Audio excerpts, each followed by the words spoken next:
All right, welcome everybody. We're so glad to have you with us today. Welcome to Generating Arabic Buy-in, Getting Students and Families on Board with Sarab Al-Ani of Yale University.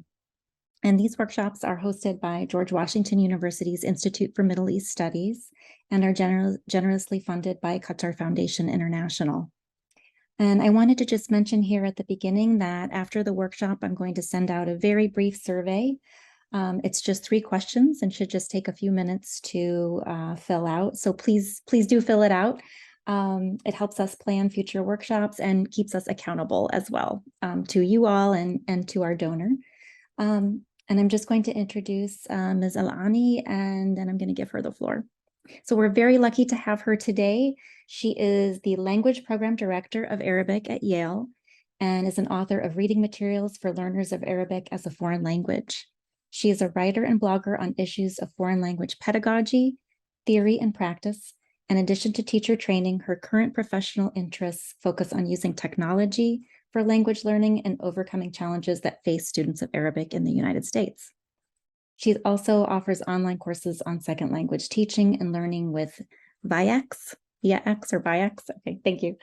Ms. Al-Ani is an active, full certified tester and rater in Arabic with the American Council on the Teaching of Foreign Languages for both the OPI, ILR, and AAPLL tests. Ms. Al-Ani, thank you so much again for being with us. We're really looking forward to it, and you have the floor. Thank you so much. Thank you for this introduction. Thank you for the invitation, and thank you for having me. I'm sending all these thank yous as I look for my presentation. And of course, thank you everyone for making it this afternoon. I was just telling Mimi earlier that you were probably done with classes, and then after classes, you're joining us, so thank you so much. Okay, before we start, let's agree on a couple of things. First of all, don't worry about any of the slides and the resources that you will see. Once we are done, I will save the presentation and then I will send it to Mimi, and then she can share it with all of you.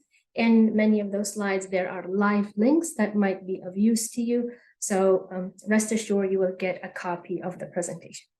Second of which, during the presentation, I will be talking about and mentioning some examples from my context where I teach and my students, others from also my context as a mom that has 2 kids in school. Most of the examples that I will be sharing are on a beginner and or an intermediate levels, because the fact of the matter is that most of us teach beginner and intermediate levels.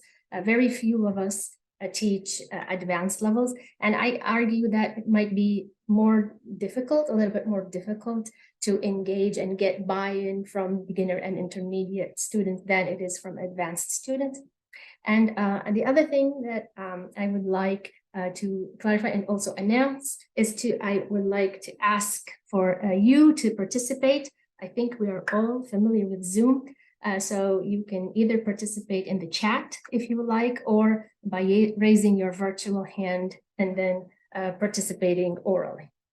And, you know, because what we're trying to do here is talk about the subject of generating buy-in and getting the families and students involved and getting everyone's perspective. And also we're trying to get resources and different views from everyone. So to begin with, we will start with an icebreaker. So if you can, tell me your name, where you teach, whether it's a university or K through 12, and what levels do you teach? Do you think you can do that in the chat? Or if you want to raise your hand and do it orally, you can do that as well.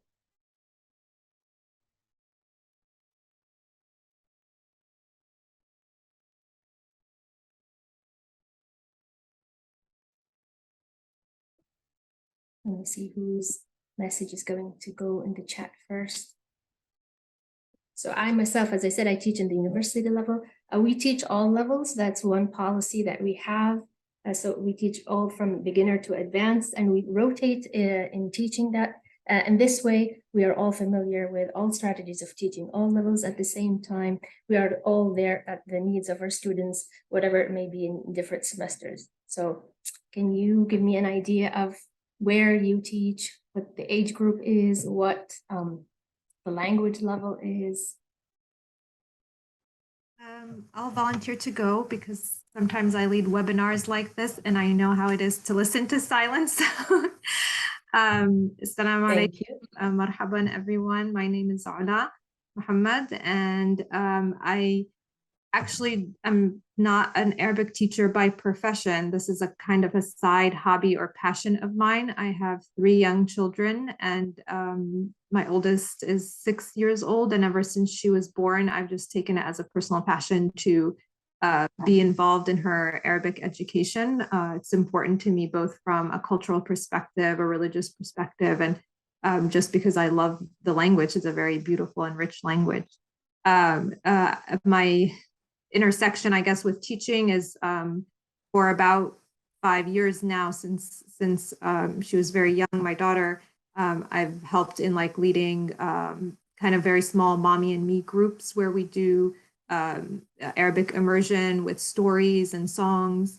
I did this first in Los Angeles, and then when we moved now, I'm currently in the DC area. I've started it with a group of moms here in the DC area as well.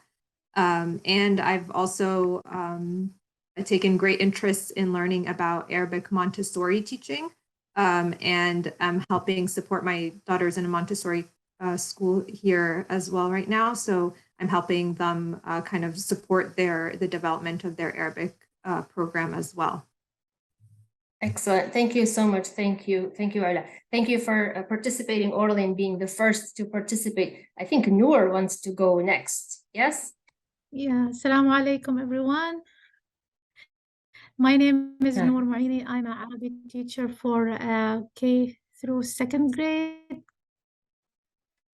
Oh, very little. I put the big.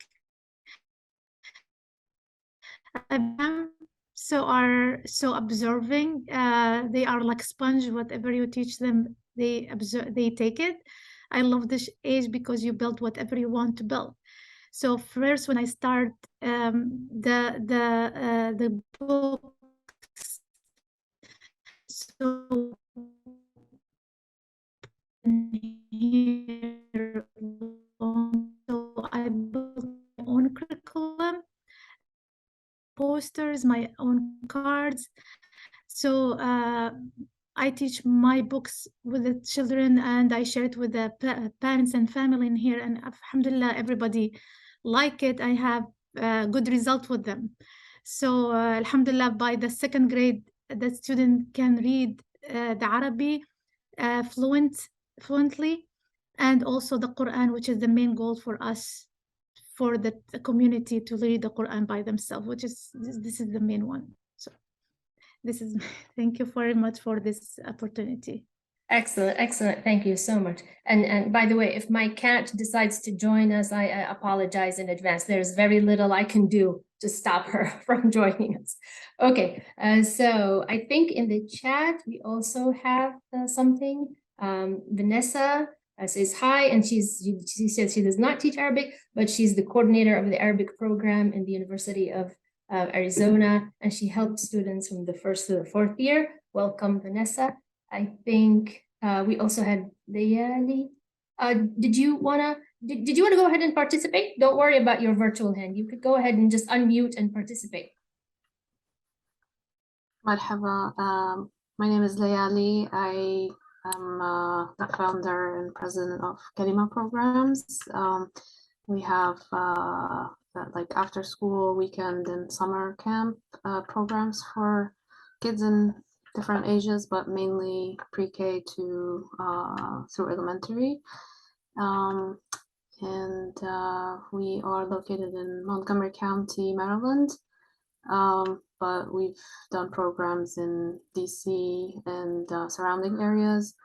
I also teach as an adjunct in community colleges in Frederick, Maryland, and Hood College probably next semester.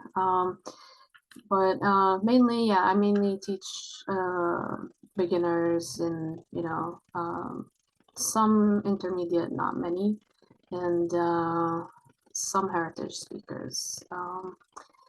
but I wanted to say I'm happy to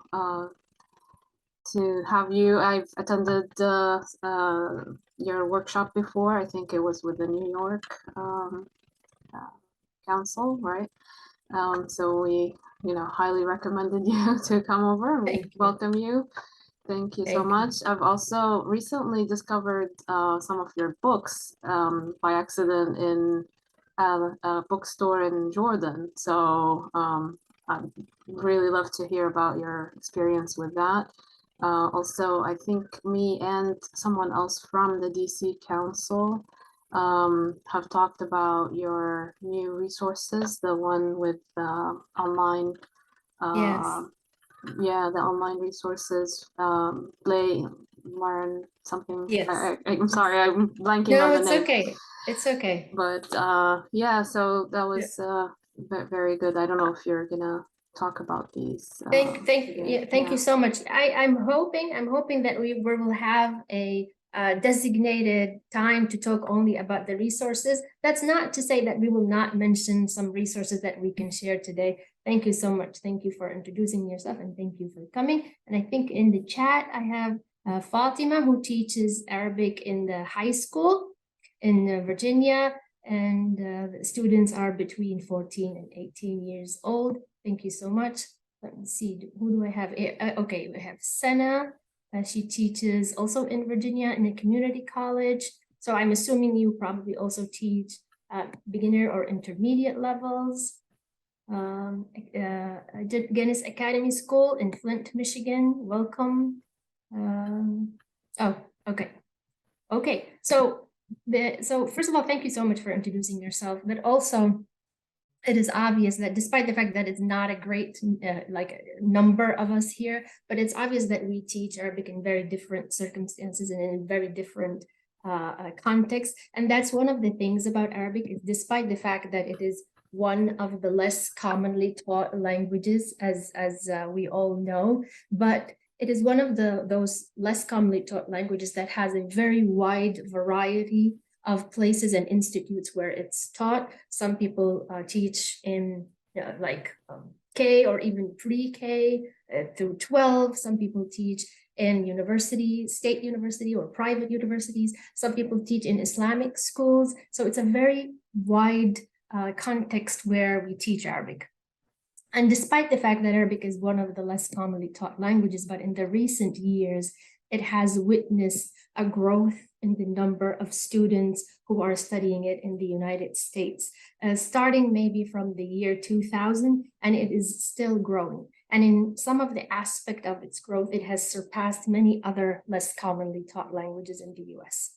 So we have some research that told us or shows us that between the year 1990 and the year 2000, the number of students who are taking Arabic in higher education institute more than doubled, over doubled in that time period, surpassing many other less commonly taught languages. And the fact of the matter is, in that time frame, it is not only students who are taking Arabic in universities and colleges that increased, but also the number of children who are taking Arabic in the United States also increased. So in the year 2009, we had 50,000 children studying Arabic in different institutes, as I said, from K through 12. And if we were asking about the reason why the number of students studying Arabic increased in these timeframes, one of the reasons that research tells us is that the immigration to the United States increased drastically in that time. So between the year 1990 and 2010, the number of immigration increased by 67%, which is quite a big percent. And when with that increase, the reason behind that increase, some researchers speculate is or could be attributed to a number of reasons, such as the US policies in general in Iraq and Afghanistan, some of the repercussions of the Arab Spring, and also maybe after the events of 9/11.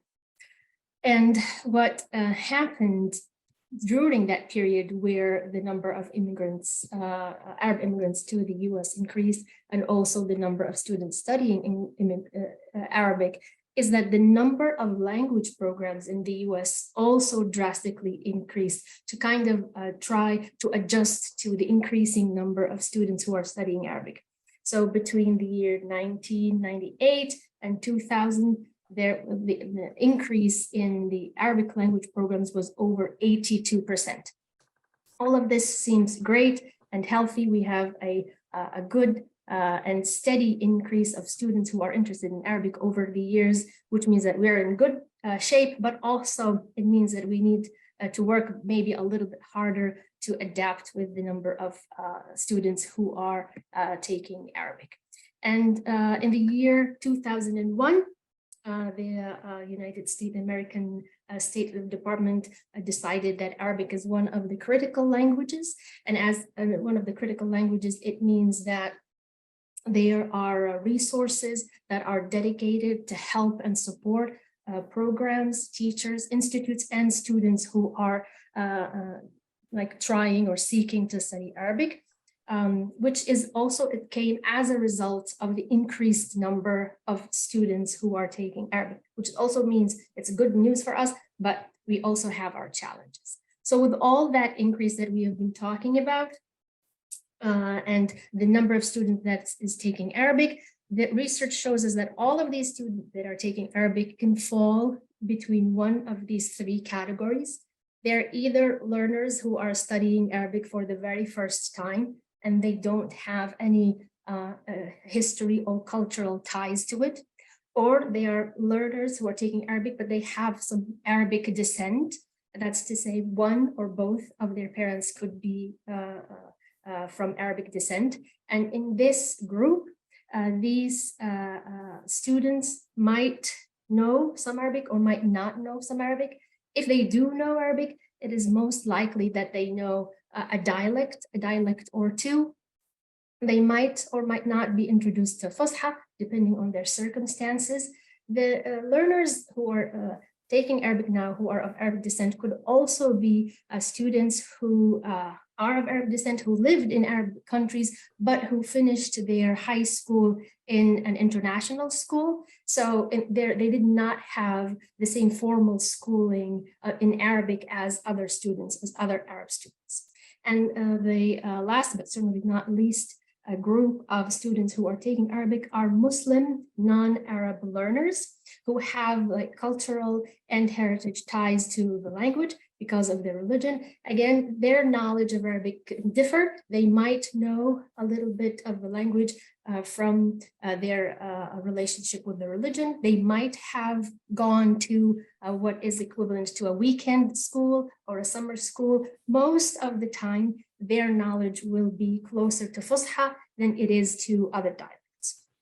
Okay, so we are talking about the number of students and the different variety of students. And Lead with Language. Lead with Language is a resource that I will be mentioning often in this presentation, because I don't know if you are familiar with it, you probably are, but it's basically a national campaign that is led or spearheaded by ACTFL.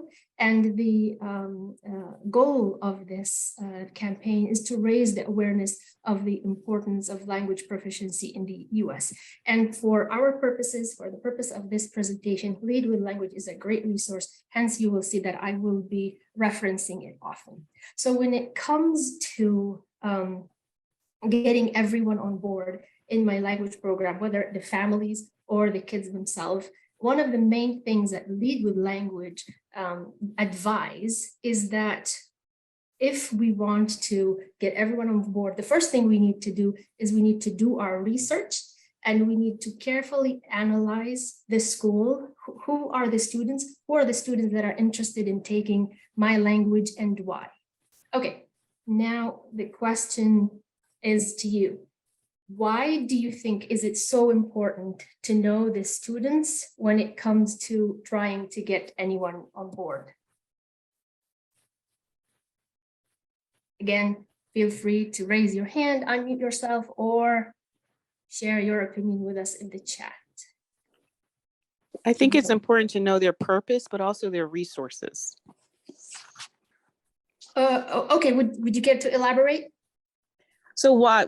I mean, you just talked about all the different backgrounds that people are coming from. So, you know, has the student met someone and they're getting married, or they fallen in love and they want to learn the language? Is it cultural because they're going to be traveling? Is it because it's in their heritage and they feel disconnected and they want to connect more?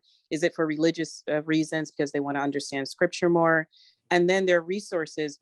Is there someone that they live with that they can call on? Will they be online resources, written resources?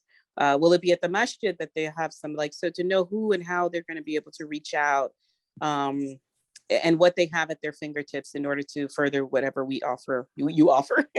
Yes, absolutely, absolutely. I completely agree with you. And now if I know all this, let's say that I do know all this information about my students, how can I use that information that I know to get buy-in? And this question is again for everyone. If anyone wants to participate, simply unmute or give us your idea in the chat. And there's definitely more than one way, but what do you think? If you know the breakdown of your students, how would you use that information to get everyone involved and everyone on board, students and parents alike?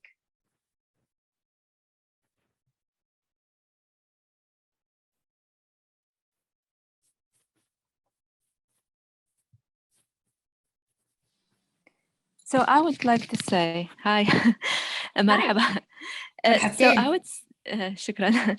I would say for us as a community college, before the pandemic, we had pretty down, like we lost a lot of students. During the pandemic, when we started doing virtual, we had a pretty good amount of students. Okay. And so we gathered that, first of all, we have a lot of places in the Virginia state that has no Arabic, like in the South. Mm-hmm. And they don't want to drive, of course not. The second is that students are so busy that they take that driving or getting to the campus might be putting more money, parking. So we did good, you know, we had a really good enrollment during the pandemic. Right now, it's a little bit opposite. Students are really bored, not coming back. But truly, I think the best thing that we're going towards is that we have to have all modules. We have to have virtual, hybrid, all online courses on campus. That's the only way to get our students. And again, Nova College has a lot of students who are in their mid-20s and above, more than those who are kids. High school kids like to come on campus, so we're not worried about them. Another thing that I would say, my personal opinion, I think we need to think about the, like we do have a lot of students who stop coming and then come back. Those are the group that I think it's hard to get them back. Because they think, okay, 1 year, I don't know what I did, you know. So I think that's the point when I'm like, okay, what do I do with that? So we try to do assessments. We try to have tutoring. We do have tutoring for free. But it is kind of, yeah. And I mean, it is hard because you still have students who might say, oh, another, you know, thing in my, you know, my schedule. But we're trying. I'm not going to say we're perfect, but yeah. Yes, absolutely. So yeah, no, thank you. So the kind of the background information that you gathered about your students is that practicality is an important aspect for them. Hence, when an online class was offered, you saw an increase in the number of students taking it. So that's definitely something that in your very special context, something that you need to take into consideration. Exactly as you said, where offering classes in a variety of ways, whether online, in person, or hybrid, could be a way to absolutely to you know, increase enrollment and also get everyone on board. And that's a very good example of how in a very different context, what we need can vary or what students need can vary from one context to the other. But as far as we are all concerned, all of these students, the three groups that I mentioned earlier, your students, regardless of their age or how practical they need the classes to be, they're all studying Arabic.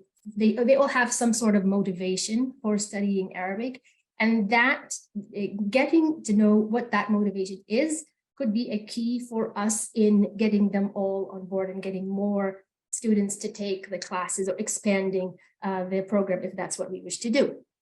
And generally speaking, in a very general term, these are not the only two kinds of motivation. There are other kinds of motivation, but in very general terms, there are two kinds of motivation: integrative motivation and instrumental motivation.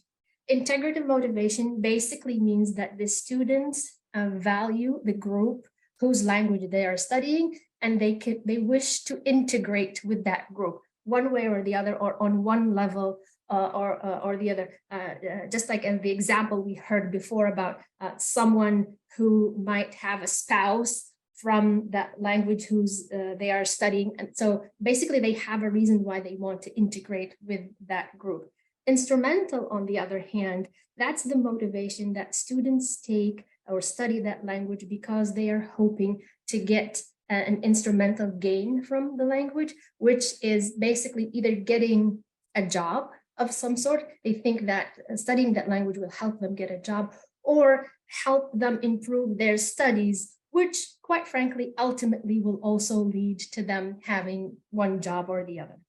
So as far as the three groups that we mentioned, the three groups that we all teach, either learners who are studying Arabic for the first time, heritage learners, basically, that are either from Arabic descent or are Muslims, may have varying degrees of motivation.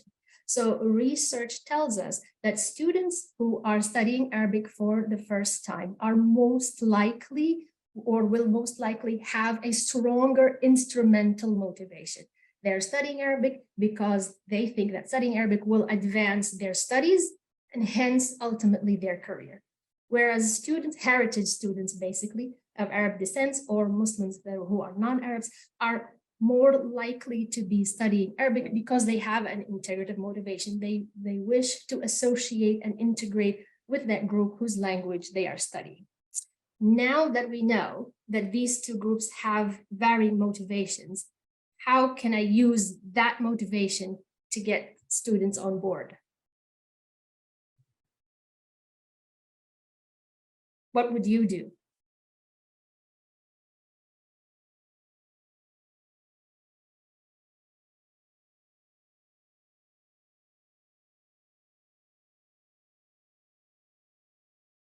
If you knew for a fact that your students are studying Arabic because they want to improve in their career, what would you do?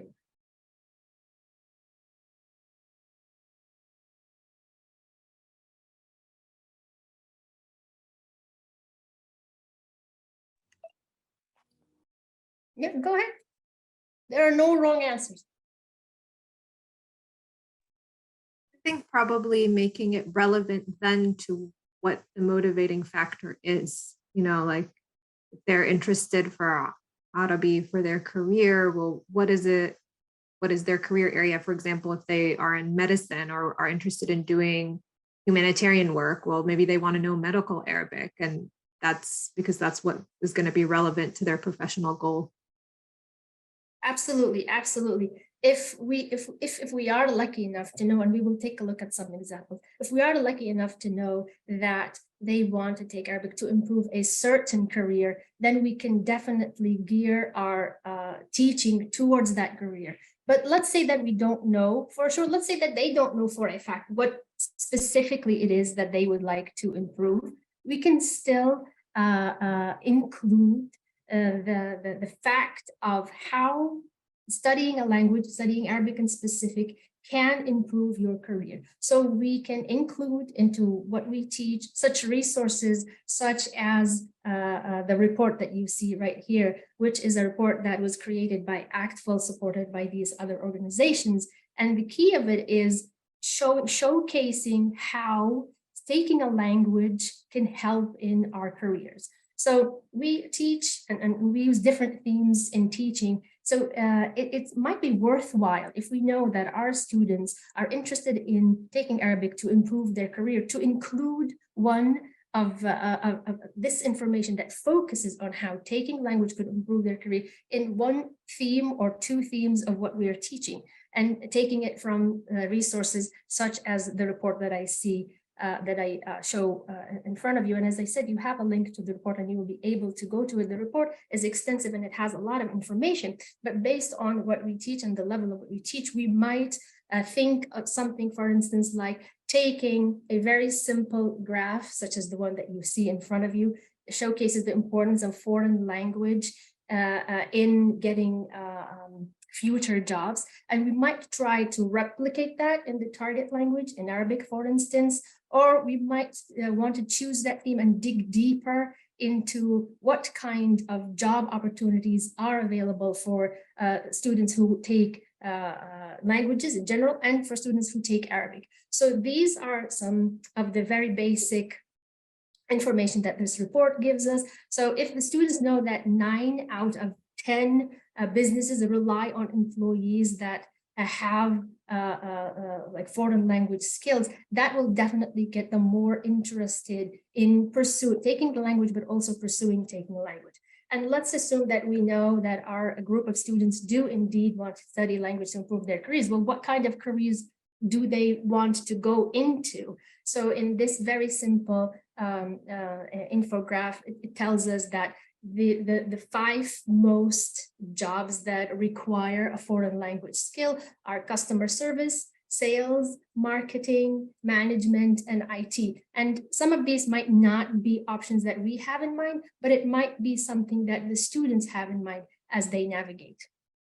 And now here's an idea is that, okay, when we're talking about foreign languages in the US, definitely the first thing we're thinking about is Spanish, due to the fact that it is mostly needed. But a simple infograph such as this shows us that Arabic is indeed one of the languages that is most in demand as far as jobs are concerned. And if you look at it, you're going to say, oh, but it's in 7th place.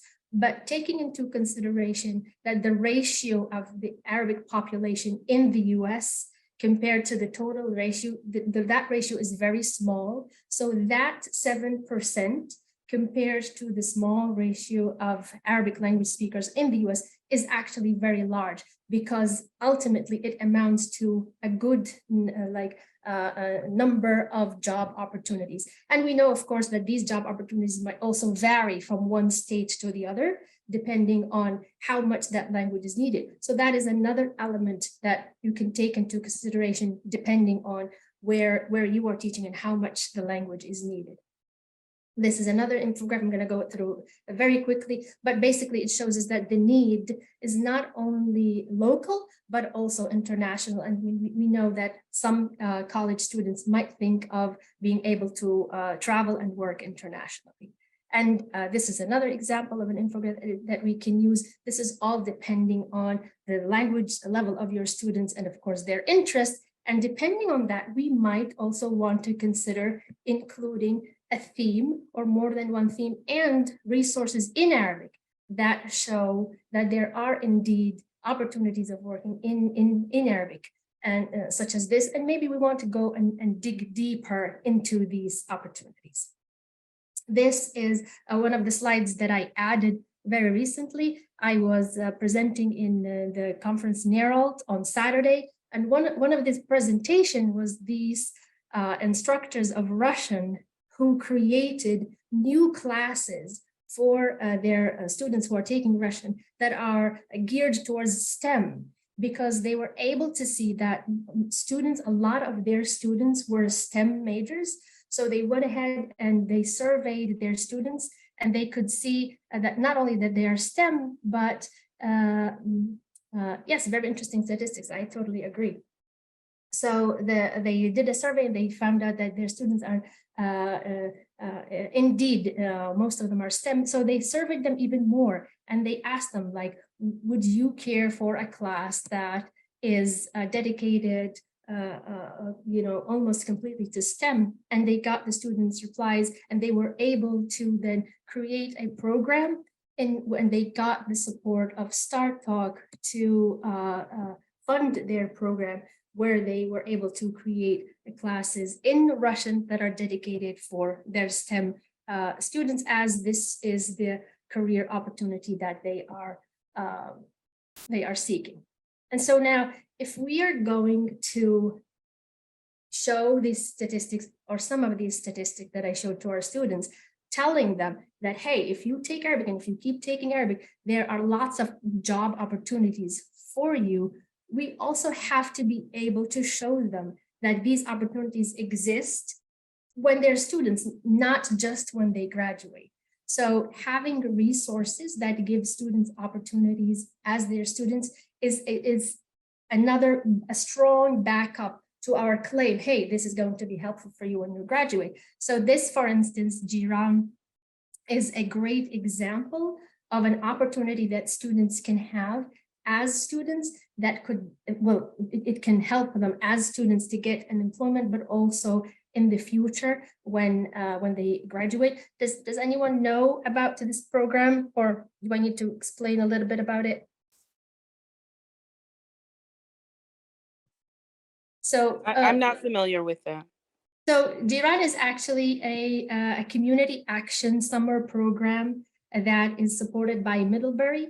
And what it does is that it takes students of intermediate and advanced levels, and it gives them, and during the summer, it gives them two things. The first one is language classes. Sorry. The second is an opportunity to work with Arab-speaking people in the community, in this case in Connecticut. And this way they get the double. They get a language class, but they also get kind of their feet wet, as the saying goes, in practicing what it is that they would need if they were to work with Arabic. And this flyer that you see in front of you, I actually received this in the mail. They're going to have an info session shortly. If you are interested, I highly recommend that you attend this session and learn more about the program, especially if your students, if this is something that your students can go for. This is another example of a resource that students can go to as they are students and apply for, to see what it is like. Amethyst, of course, I'm sure you know, Amethyst is a very great organization of cultural contact between America and the Middle East, where one of their main tasks is basically to teach Arabic and English in those two communities where are needed. This is another resource that students can apply for, to see what it is like to be able to use their knowledge of Arabic and English in potentially getting a job in the future. The second kind of motivation that we talked about is integrative motivation. As we said, this is the motivation that heritage learners have in basically, as we said, getting integrated to that group. If you know that your students are mostly heritage and they have high integrative motivation, how would you change your teaching to get everyone on board? What would you do? I would look at more cultural aspects of learning, to connect them more to culture, language, lots of hands-on experiences, lots of experiences, art, music, and so on. Absolutely, absolutely. That's not to say that we don't teach culture. We obviously all teach culture, all language teachers teach culture. But in this opportunity, it's probably advisable that we try and lean a little bit more on these cultural opportunities, exactly the hands-on cultural opportunities. So let's have like a little bit of a mental break and also test our cultural knowledge.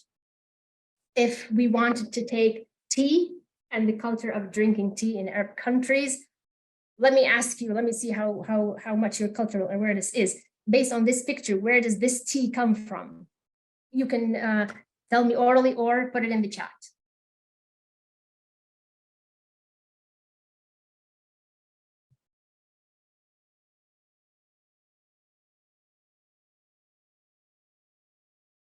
Do you have any clues as to where?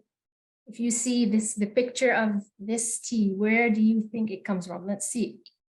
Yes, not maybe Egypt, but absolutely Egypt, absolutely Egypt. And you can see how just from one picture, you were able to tell what is the cultural background of this tea. Okay, how about this tea? What Arab country does this tea come from, do you think?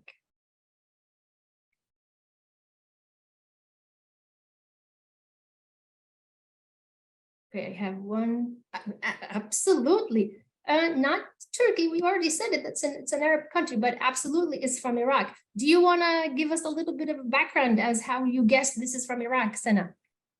Oh yeah, so I'm Iraqi, and we definitely have the istikan, which is that cup and that plate. And I remember when I was a child and it was hot, I used to put it on the plate so I can drink it. And the amount of like the idea of the tea when you have it half red and half white. Of course, I mean, I left Iraq when I was 8, but that's things that stick to my mind. And I guess the and do you cookies know maybe, the reason as to why it's half and half? Do you remember that detail? I don't remember. Maybe they told me, but I was so young that I never No, thought about it. Yeah. it's okay. So But it's very, very like familiar sending me to back you. to the 8 years old. Yes, absolutely. So you can see the kind of like reaction you're having to this image. Now imagine how that same reaction could be with your students. But yes, you are absolutely right. This is a very specific way of giving tea in Iraq. And the reason, by the way, this is just for your information, the reason why it's half and half is because the tea itself is made like to be very heavy. So this is a way to kind of moderate the heaviness of that tea by adding water. And there is a very specific way in presenting it, like in these two colors like that, of course, for the visual effect, but also to be able to add a little bit of water to the tea so that it's not so heavy for the person who is drinking it. Yes, thank you so much for that cultural background. Let's see, are we ready for one more picture? Where does this tea come from?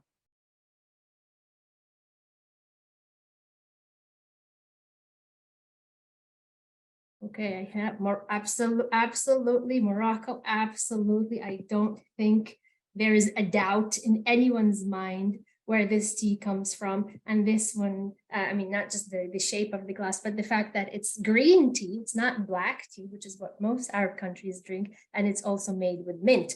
Okay, let's increase the challenge. Where does this tea come from? What Arab country? Yemen, yes, absolutely. Yes, it is. It is mostly a Yemeni, but also in other Gulf. Yes, it is a tea in a number of Gulf countries, but definitely Yemen is one of them. Okay, how about this one? This is the last tea in our mental break.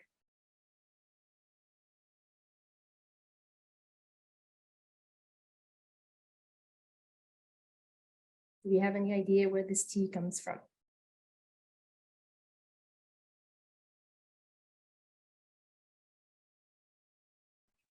Well, maybe Bedouin?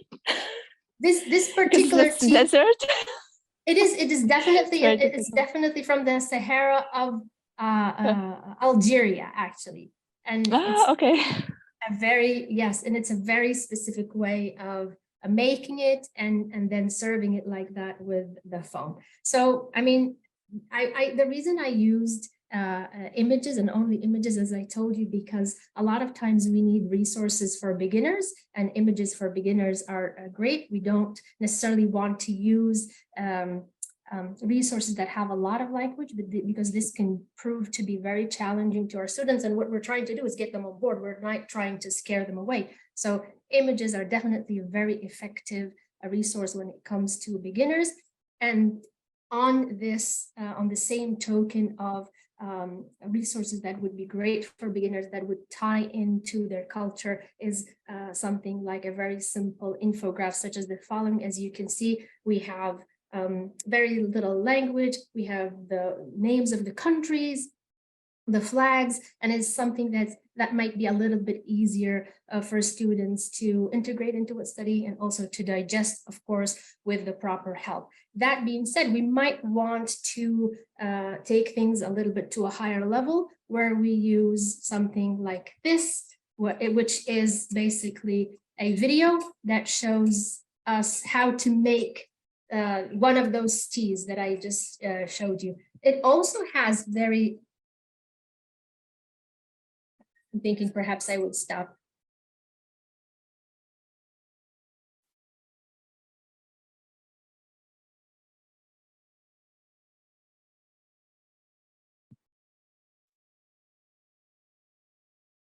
So this resource also has very little language, but this one is a little bit more complicated, and I can add a task that's a little bit more complicated on it if I wish to. And this is one video, and this is another video of making 2 different teas from 2 different Arab countries. And I'm sure you can imagine the kind of tasks you can create with these 2 authentic videos, despite the fact that the language that we need and is relevant to this task is not big at all.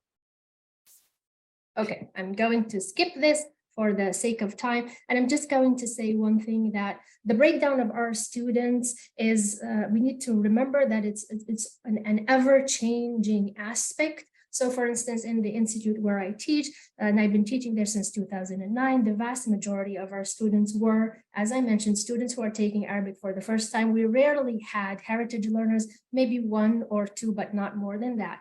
In the year 2017, the policy of the university changed, where they opened new 2 residential colleges and they started admitting more students. Once that policy changed, we were able to observe that we now have a higher number of heritage students. So now one of the things we're currently trying to do is to create a new program for heritage learners, since we saw that the breakdown of our students had changed and we need to respond to this change. Let's go back to Lead with Languages as the resource for our efforts to get everyone on board. And what the Lead with Languages says is that if you're trying to expand your language program, or at least keep it the same way it is, you need to be a resource. You need to know where are some immediate resources that can help me, some cultural heritage resources, some other institutes that are offering language programs that I can use as a support, a sister city maybe in the city that I am in, et cetera, because if you think about it, that endeavor of getting everyone on board, students and families, and expanding your language program, possibly, it's not an easy task. Hence, we need all the support that we can get. So for instance, as I told you, I will show you some examples. From my community, we have the Council for Modern Middle Eastern Studies, and they have a whole chapter on K through 12 outreach. So this would be a great resource for people who are in the area. It's a resource that is targeted towards that task exactly. So this would be a great resource that teachers can use if they want to get support on what they're doing in their language program. Another resource that is very close here to me in the community where I live is the kind of awards that the Council on Foreign Language Teaching in Connecticut offers to students. So if I'm trying to get the use their motivation and possibly increase it, then definitely, having the option of them being awarded will definitely increase their motivation and give them more incentive to continue when they already have an incentive, we know. So let me ask you now, what resources are available in your community? And I dare say that in the beginning, we heard a little bit about the Kalima program. Do you want to tell us a little bit more about it for the people who joined us rather late?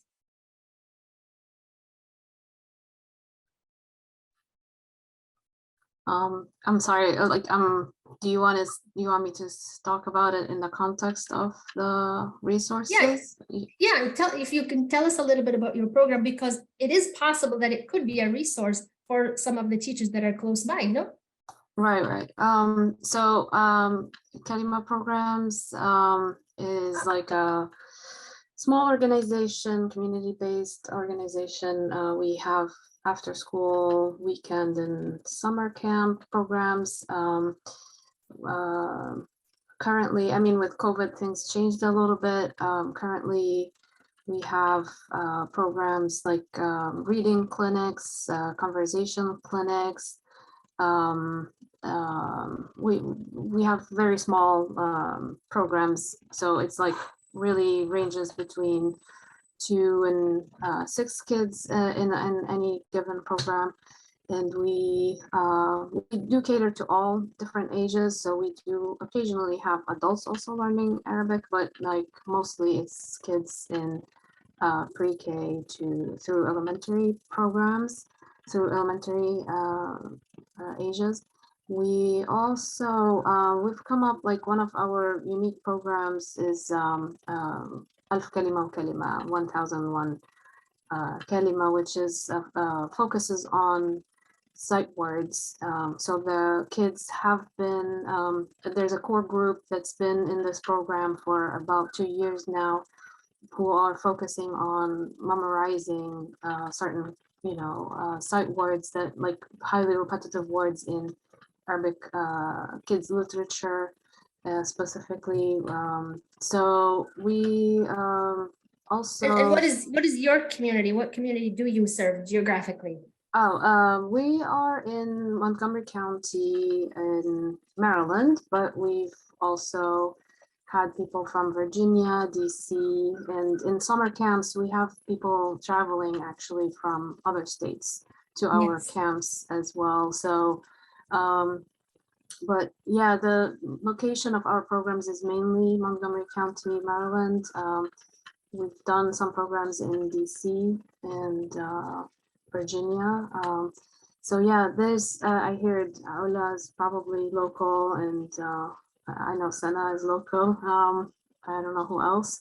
Yes, exactly. Yes, exactly. This is a great example of a local program that, and when we're talking about a local program, of course, ideally, if your students can take part in this program, that would be ideal. But even if that ideal image was not to culminate, there's still a resource that is there for you. I'm sure that they will be more than happy to help share some ideas and some resources, maybe some future projects that can then help both of you, even possibly teaching resources.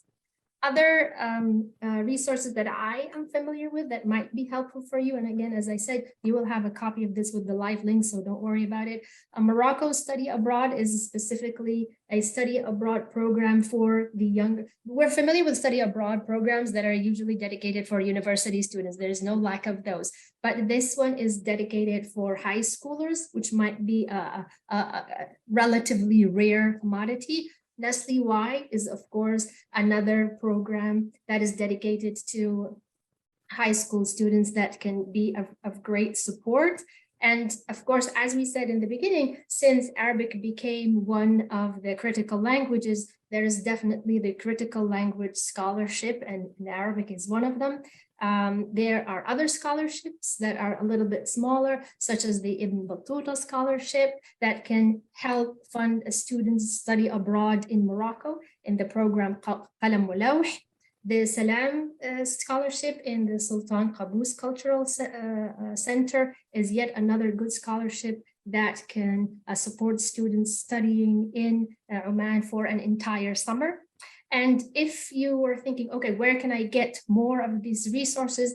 Definitely, I would say consider joining the bi-weekly newsletter for Arabic K through 12, because they continuously have and update these resources that you will get. The resources that they share are various, depending from opportunities for students, opportunities for the teachers themselves, and not to mention other professional development opportunities. So if this is something you're seeking, I would definitely say join into the newsletter and receive it and get some of these other resources. Another way to get resources is the Arab American Institute. And in this link, I was thinking that I would probably have time. Here, let me try and show you how it can help you locate resources. So this is the link over here. And basically what you do, if you go to any state, let's take Maryland, and if you click on it, you will be able to have a breakdown of the people from Arab descent who live in the area. and what is the percentage, which is more, because that can in turn reflect your students. And it may or it may not, of course, depending on your district, but also over here, as you can see, they have created in every state a number of resources that might be helpful to communicate with, to collaborate with, to start a conversation. So this is indeed a great resource. If you don't think you know enough resources in the area where you're living, this is a great resource to go to and kind of dig and investigate. And other resources are the Arab American website. And as you can see here, they have events for beginner Arabic students. They have sort of resources for dialect, if that's something that you wish to cater for your students. They're open for everyone and they are free. And having these additional events getting the support of other institutes will not only enrich your program, but will also give your students an opportunity to experience Arabic outside of their classroom. It will in turn make them feel that it's the pursuit of studying Arabic is such a rich opportunity, and it's contributing to their growth on a language level, but also on a personal level. Yes, we will definitely be sharing the resources. This is a very recent resource that I got, as I told you, in the NERALTS program conference where I was presenting on Saturday, where I was introduced to a group of Arabic language instructors in California who have this, first of all, they have the Arabic story time that students can, or learners can, or even people in the community can join into, regardless of what their actual level is. It's on Zoom, it's free, but they also have resources for instructors where they have created this group that meets every so often and talks and discusses certain key topics that is concerning them, such as getting students on board, what kind of activities they can do to be able to spread more awareness of learning Arabic and continuing to learn Arabic. And I have taken the permission of Dr. Leila here, who created this group, that anyone who would like to be added, all you need to do is contact her via this information, and she is more than happy to add more Arabic language instructors to their group. One of the other things that we need to do if we want to continue to grow our program is we need to share what we're doing, all of these efforts and all of these events. We need to be able to share them with our students, potential students, with their families, and with the community. So can someone give me an example of what is something that you share that you know will help more students, be interested in Arabic?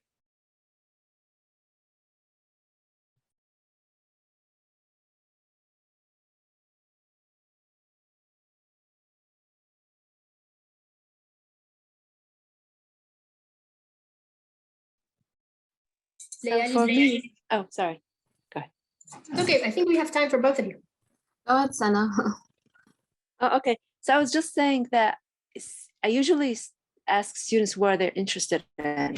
So if I see a group of students who are interested in media, then I'll start looking for movies that have subtitles or something. If they're music, then that's what I would put. I don't have a specific, just because the interest of students are so broad, but we have Canvas. So I put everything also on Canvas.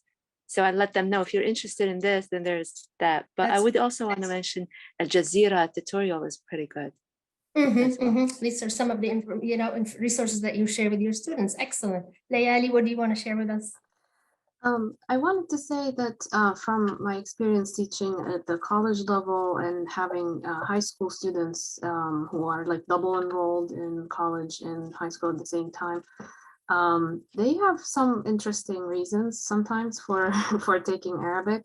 One of them is like checking things off their like list, you know, like learning a difficult language. Chinese, Japanese, and Arabic usually are on that list.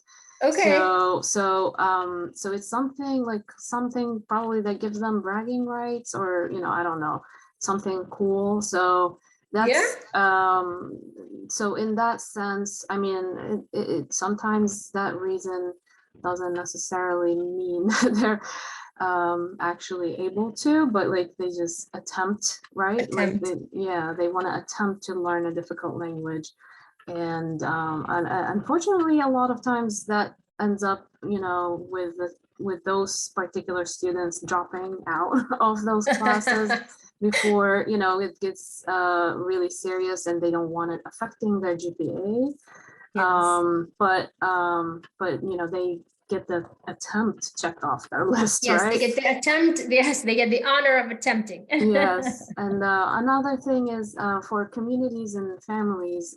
So one of the things we've done at Kenema Programs is like partner with other organizations to offer some like event type of programs where the people who are not necessarily able to commit to programs and classes and structured activities, they can still bring their kids to events, and that kind of strengthens their identity, right? Like that they belong to a community of people who are interested or learning Arabic, or like Arabic is part of their identity somehow.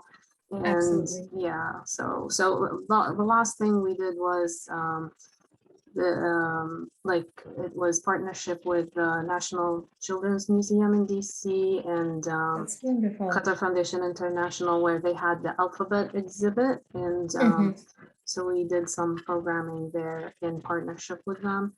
And a lot of people turned up. It was started at Arabic Language Day in December of last year, and the exhibit itself stayed at the museum through like February. So there were people, visiting the museum who specifically went for that, exhibit.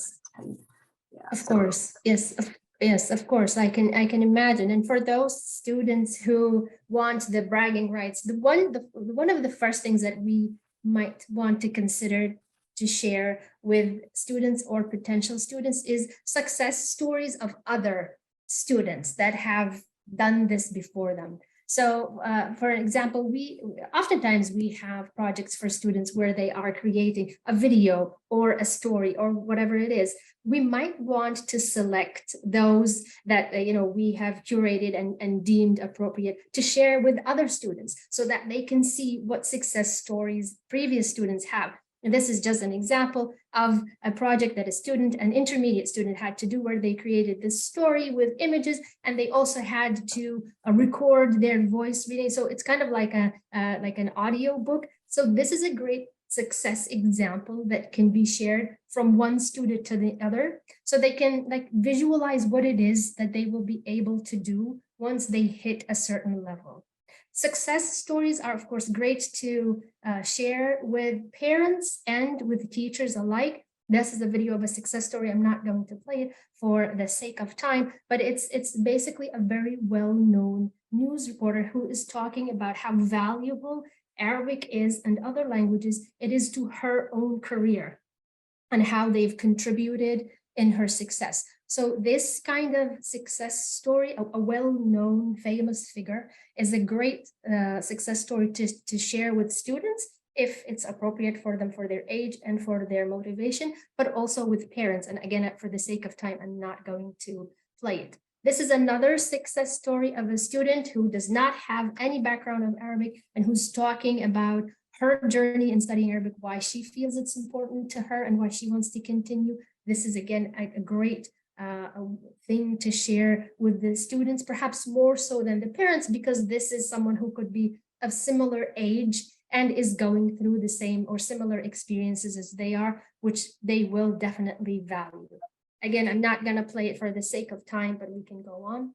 Any events that you have that you can share on social platforms that can, be seen by other students is definitely another way of sharing and getting students' interest. And I know that this is not always possible due to privacy and age appropriateness of whether or not we can share on Facebook. Some parents might not be okay with their kids pictured shared on a social media. So this is one way of sharing that could be appropriate for a certain age group, but also trying to share some of the efforts and some of the events and the activities that you do in your institute in the newsletter that goes on only to the parents and in a very private setting is also worthwhile. This is an example from the school where my kids go to, and they don't have a Spanish, like an official Spanish program in this school. However, they have a lot of events and a lot of activities to introduce Spanish to the kids and to teaching it, and they don't miss an opportunity in sharing these events with the community. So this is something that they did last year. This is something that they've done this year. And in turn, they can see parents' increased interest in the language. And so as a result of them sharing their efforts, one of the results is that they have now started an after-school program that is dedicated for Spanish. And as you can imagine, parents are more than happy for their kids to participate in. If we wanted more privacy, there are tools that allow the teachers to communicate only with the parents, and Bloom's is another example. So again, for the sake of privacy, one could seek such a tool. And I'm sure other instructors have similar tools that do kind of the same purpose, which is to provide a way of communication directly between the teacher and the parents, where one can share success stories in order to get everyone on board. It's like, here's what your child has done, here's what we have done together, and here's what they succeeded in doing. Taking advantage of school events, and by school, I mean your institute events, is definitely a great way of letting everyone know what kind of things you do, whether students or parents. So something, for instance, like a cultural day it's a very good opportunity to get into what you can show of what your students can do, or what they can do, taking into consideration that a lot of people are going to be there and a lot of people are going to see it. And this is an example of a video that a school has shared, which also reminds me that when sharing with the community, it's also important to select the appropriate type of social media. So 2 slides ago, I was showing you some of the things that we have shared on Facebook, but we need to take into consideration that the younger generation is probably not looking at Facebook anymore at all. They are probably geared into other social media apps such as TikTok, where this particular school has shared their event. So that's another thing we need to take into consideration when we're thinking, who is my audience? Who do I think is going to be able to see my efforts? Hence, I would pick this social platform or the other.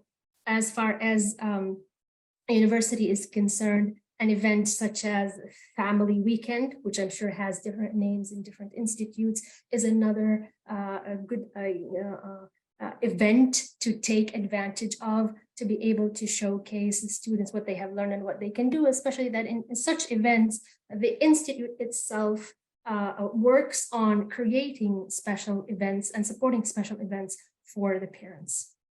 Another thing that you might think of sharing, especially for younger kids, is if you have a specific class system that celebrates your students' success and which then allows them to have X, Y, or Z, this is also a great thing to send to the families. We know that not all parents are involved on the same degree or on the same level, but we know that some of them are, and some of them have the potential of, being involved. So this kind of thing, sharing with the family the successes that your student have and the rewards that they got in your system, can definitely get those parents who are willing to cooperate on board, because now they're going to get curious.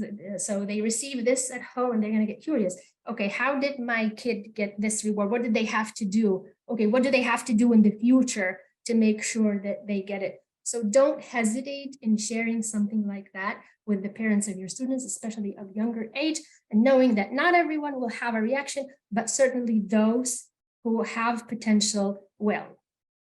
The other thing is, consider sharing completing a task, especially for those of you who have or know that your students are of heritage descent. And as was said by one of the attendees earlier, who do they have in their community that they can call on? Maybe they do have someone who can help, support them in finishing a simple task. And this is an example of a very simple task.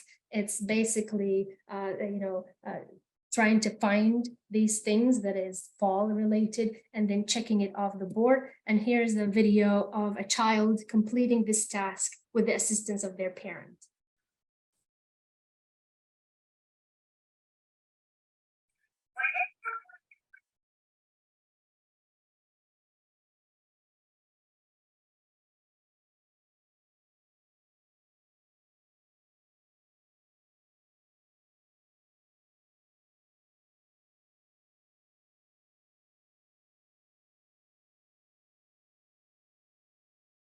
So the task itself is very easy and it's not complicated for a parent, nor does it take too much of their time to participate in. Even if they didn't know the language, they just participating in helping the students go outside and try to find it with the help of the visuals might in itself be enough of a potential for the parents to want to help. So it's worth trying to do that. Nothing too complicated. Take into consideration that you can't demand too much of the parent, but those parents who are willing will definitely will and go beyond.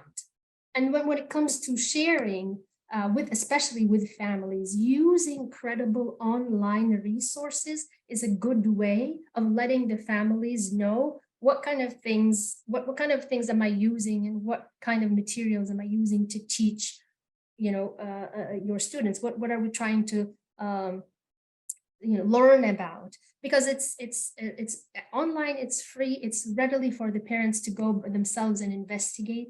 And this, for instance, is a potential online resource that we can use. These are a number of books that Michigan State University is creating and providing as an open resource for instructors and students alike to be using. This one is for an elementary level, and I believe they are working on creating other books. This one is now available in the link that you will have, and they are working on adding to their libraries other books for Arabic as an open resource of different levels. Do you know of any online resources that you use that can make sharing with families easier, that you can help us with?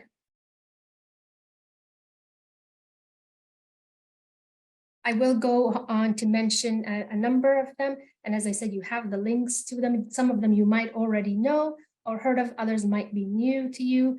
So Judur is a relatively new online resource that is now an open resource that is available for students and teachers alike to use. خلينا نتعلم الثقافة العربية is another very good resource to use, especially as, obviously for focusing a little bit on culture, but they have different themes and they have different focuses. They also have the tasks already designed on different levels, supported by language. And as you can obviously see, they have aspects that are targeted only to focusing on the language using English, which it might be something that we want to consider. يمكننا أن نتعلم العربية, another great resource with a number of videos and tasks that are already made that one can use. And the videos are all thematically arranged and or as you can imagine, based on ACTFL criteria. Perhaps the last a topic to discuss today is to create certificates of achievements. Students and parents alike appreciate certificates of achievement. It's a way of telling them and showing them that their efforts actually have an actual value that they can see, and that value is reflected in the form of a certificate. Very recently, almost, I want to say 3 years ago, the Center for Language Studies in the institute where I teach came up with the idea of creating certificates of advanced studies for the students who go on to complete advanced studies, because as is the case in many universities, there is a language requirements, but there are students who are going way beyond the language requirements. So the Center for Language Study thought that it is worth recognizing their effort. And we created the advanced language certificate in various languages under various qualifications that each department and each language saw necessary.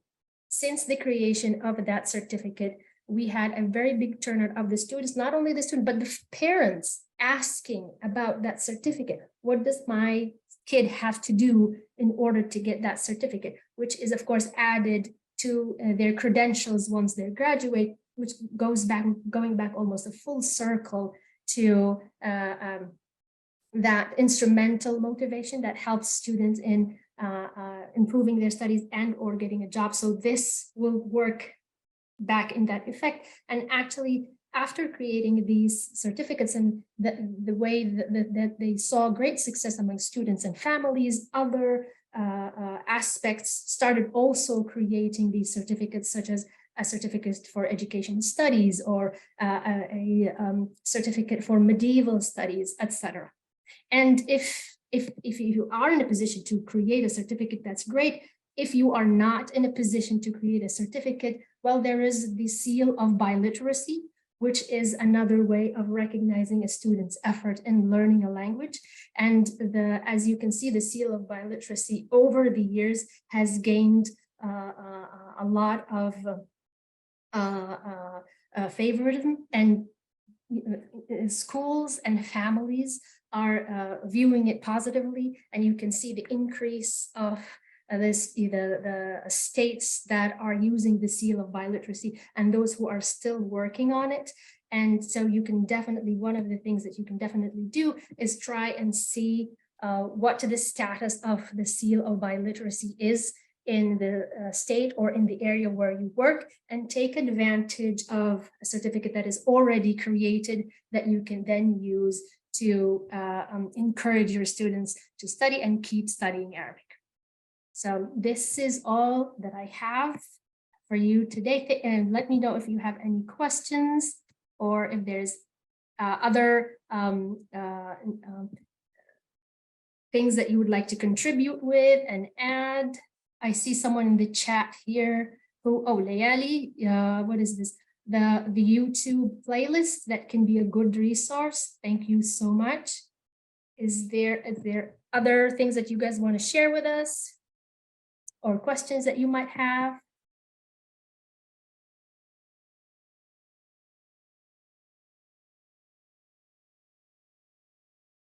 Mimi, did you want to say something? Well, I want to make sure everyone is, if anybody has anything else to add, but I just wanted to thank you so much for this incredible presentation. I mean, really, from looking at sort of who are your Arabic students, what are their motivations, and then how to meet them there really, and how to encourage them, and just the number of resources you shared. This was just wonderful. So, thank you so much for joining us. And Ms. Al-Ani will also be presenting some more resources, but in the spring with a colleague of hers. So we will see her again with these workshops. I think that's all I have, but thank you again. Yeah. If